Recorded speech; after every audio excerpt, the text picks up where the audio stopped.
Assalamualaikum warahmatullahi wabarakatuh. Perkenalkan, nama saya Doni Diki Zulkarnain. Saya dari kelas A, program studi Pendidikan Agama Islam dari tingkat 2 semester 4. Di sini saya akan menjelaskan mungkin kesimpulan atau ringkasan dari materi yang diberikan oleh dosen pengampu, yaitu Dr. Ade Zainul.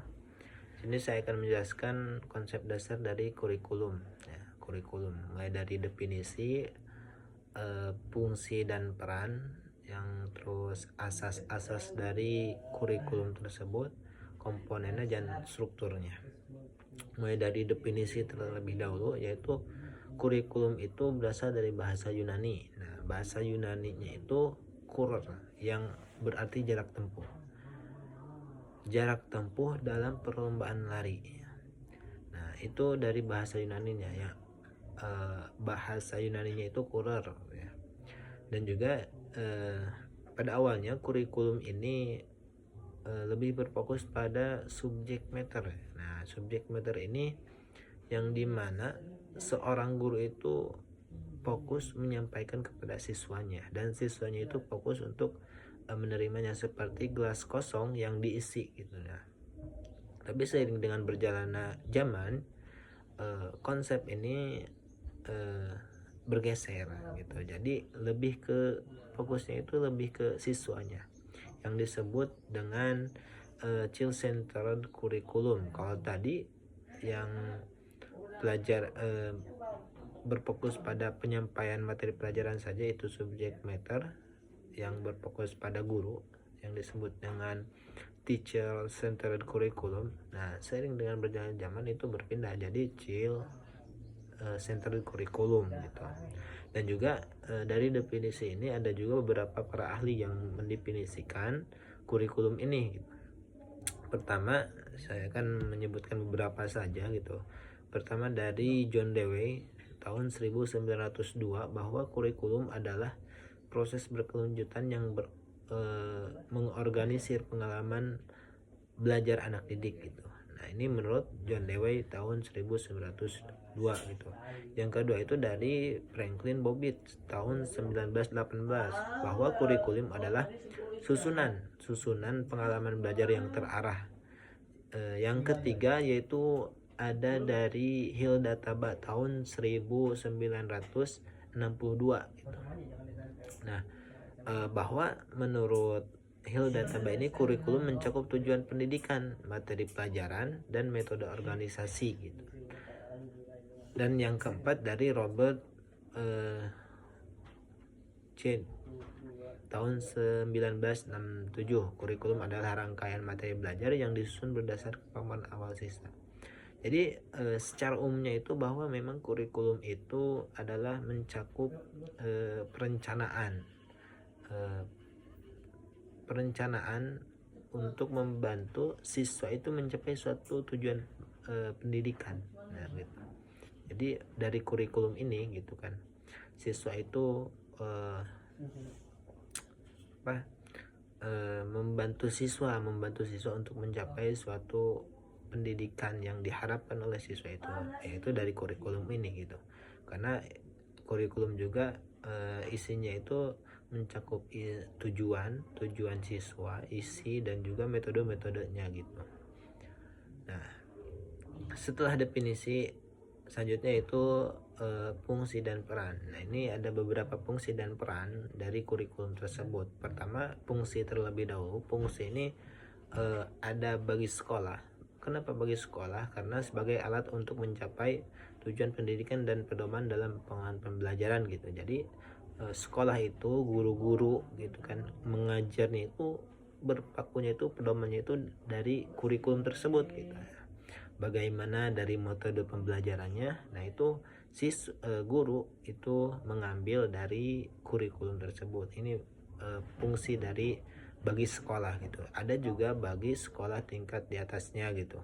Dan juga ada fungsi bagi masyarakat. Nah, kalau bagi masyarakat itu hasil dari kurikulum tersebut. Kalau tadi kalau sekolah itu dalam prosesnya gitu, supaya ada pedoman untuk metodenya juga isinya untuk menyampaikan kepada siswanya. Kalau bagi masyarakat itu untuk hasilnya, bagaimana sih lulusannya gitu kan, berguna bagi masyarakat gitu. Terus untuk perannya itu Alexander English tahun 1918 menambahkan bahwa ada enam peran dari kurikulum. Pertama yaitu penyesuaian adaptasi kepada masyarakat. Yang kedua integrasi gitu untuk membentuk individu yang utuh. Yang ketiga diferensiasi itu mengembangkan bakat dan minat siswa. Yang keempat itu persiapan apa untuk jenjang lebih tinggi dari dunia kerja gitu. Kalau sekiranya sekolah sekolah menengah pertama itu untuk melanjutkan pendidikannya ke sekolah menengah atas gitu. Selanjutnya itu pemilihan apa, menyesuaikan dengan kebutuhan siswa dan masyarakat. Dan yang terakhir itu diagnostik itu alat evaluasi keberhasilan pendidikan gitu. Itu menurut Alexander English fungsi dari kurikulum. Nah, sekarang peran kurikulum itu ada 3 ya. Peran kurikulum itu ada 3. Yang pertama konservatif, yang kedua kreatif, dan yang ketiga kritis dan evaluatif. Selanjutnya mulai dari asas utama yang harus ada pada pendidikan itu apa sih gitu kan. Yang pertama itu asas filosofis itu berdasarkan falsafah suatu bangsa seperti religius atau sekuler. Yang kedua yang harus ada pada kurikulum itu asas sosiologis itu menyesuaikan kurikulum dengan kebutuhan masyarakat, budaya gitu. Yang ketiga asas organisatoris gitu. Dan yang keempat asas psikologis. Nah itu 4 asas yang harus ada pada kurikulum. Selanjutnya yaitu 4 komponen utama dari kurikulum. Pertama tujuan, isi, proses, dan yang keempat penilaian atau evaluasi. Nah 4 ini harus ada pada komponen-komponen kurikulum. Tadi saya sebutkan ulang. Pertama tujuan, yang kedua bahan pelajaran atau isi, yang ketiga proses belajar mengajar, dan yang keempat penilaian gitu. Dan yang terakhir yaitu struktur kurikulum. Pertama ada struktur horizontal, ada subjek kurikulum, separated subjek kurikulum, terus correlated subjek kurikulum, dan selanjutnya ada integrated kurikulum. Dan struktur yang kedua itu struktur vertikal. Struktur vertikal itu ada sistem kelas, sistem tanpa kelas, dan sistem gabungan. Sistem gabungan kelas dan tanpa kelas itu jadi 2 struktur dari kurikulum, struktur horizontal dan vertikal gitu. Kalau tadi saya ulang sebutkan bahwa struktur horizontal itu ada separated subject curriculum, correlated subject curriculum, dan integrated subject curriculum. Ya, ada 3.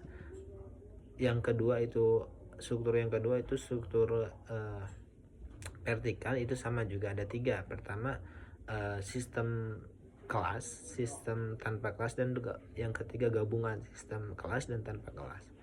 Mungkin itu saja yang bisa saya sampaikan. Mohon maaf bila banyak kesalahan dalam penyampaiannya. Mudah-mudahan bermanfaat. Assalamualaikum warahmatullahi wabarakatuh.